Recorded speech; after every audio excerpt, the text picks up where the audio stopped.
of their brothers, and most times it's the brothers that they give the priority. And now that we have a president who sees that that is a wrong thing for Sierra Leone to happen, and that 52% almost of our population are women. If you subject all of those people in the kitchen and not be educated, definitely it's like subjecting 52% of your people who could be part of national development, who could contribute to the success and the productivity of your country. If you subject them into the kitchen, you are not going to have a developed country. So I believe that girls have been left out. It's not like the boys are not important, but just that girls has been left out for a very long time. And His Excellency believe it is time for us to give the girls priority, not to take over, but to at least be at the same pace with the boys and give the same opportunity. You can't talk about what's the word? I mean, the flagship, His Excellency's flagship on human capital development, and remove girls from school. They have to be part of that because the human capital development is called human. It's not boys capital development. So, and being here and listening to all the girls from around the world, and the girl from Kamara from Sierra Leone talked about the effect that COVID had on education for girls. I am a living witness because throughout the COVID pandemic, this beginning of the COVID pandemic, I went around that country talking to girls, giving them inspiration and make sure they understand the need of being in school, while distributing free sanitary pads. A lot of people thought, that was a waste of time. But for me, it wasn't a waste of time because I believe in education.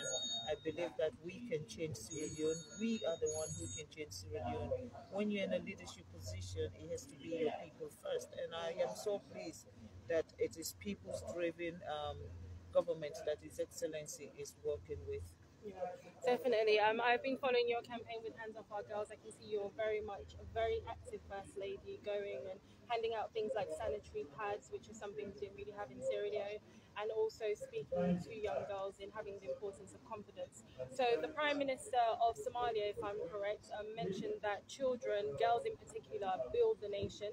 Hence why education is important. And also your husband, His Excellency, mentioned that before, girls who would be pregnant in Sierra Leone wouldn't be able to attend school. But now there's a new law that has been passed from his speech where girls, who are pregnant can still go to school. How important do you think this is for girls who may have felt like they became a teenage mother and there's no hope and there's no future for them? It is the part of the radical inclusion, like His Excellency said.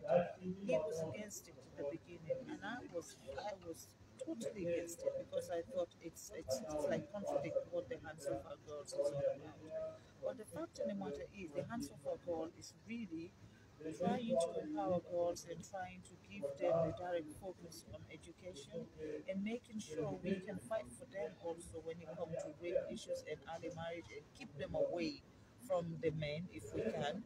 Now, for a girl that is a victim, because that's the question that was posed to me. For a girl that is a victim of rape and then end up becoming pregnant, what do you do with a girl? Are you going to victimize them twice? Are you going to be another person that the girl will remember that this is the person that contributed to my failure?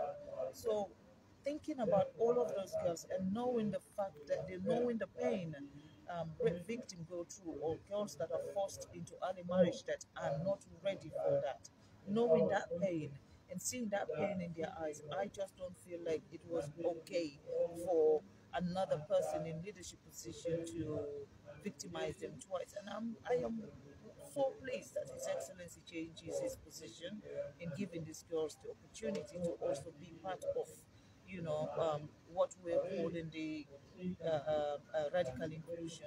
I am very pleased that they took that decision because then it has given more girls the opportunity. We're not telling the girls go and get yourself pregnant because you'll be able to go to school. No, but at least those girls that are part of that circle where they are victimized to being pregnant, we don't want to be part of it. I mean, another part of the leadership where, the girl will feel like, so who protects me then? Who looks after me? Who cares about me? So I'm happy that we have that.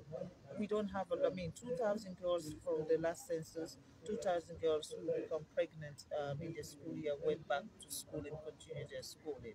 We're hoping that that will just drop from 2,000 to 1,000 and then not have any girl at all being pregnant.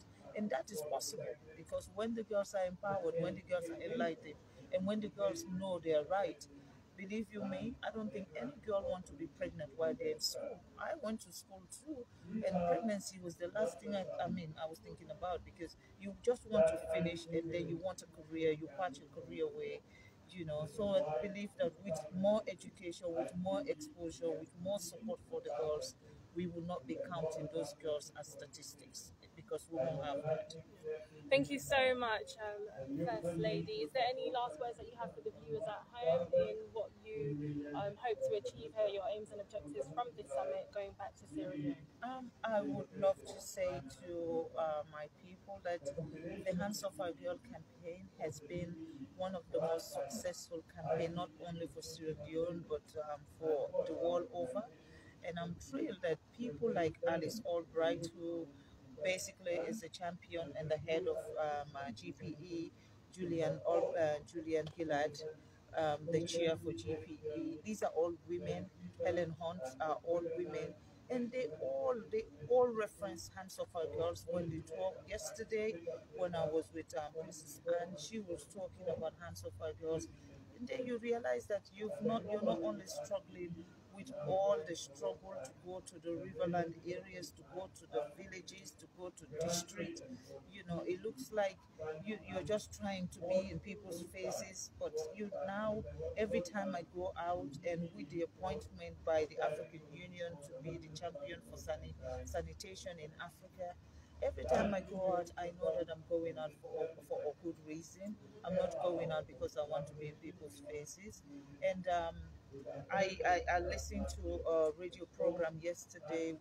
The girl who came second on the MPSC exam said I was one of the people that influenced her to focus and concentrate on her education, and she would really love to meet me. That is such a that it just gives you more courage to do what you're doing and know that people out there appreciate what you do. And I'm looking forward to meeting her, and I'm looking forward to meeting her, mentoring her, and really give her the opportunity to excel as she has excelled in her exam.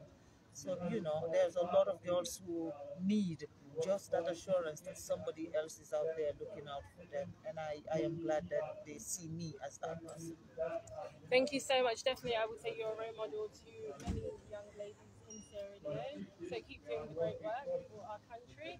And thank you for joining us here at the Global Education Summit in London 2021. As always, I'm your host, Nabri Bangora, and we are here with the AYV International team. Thank you.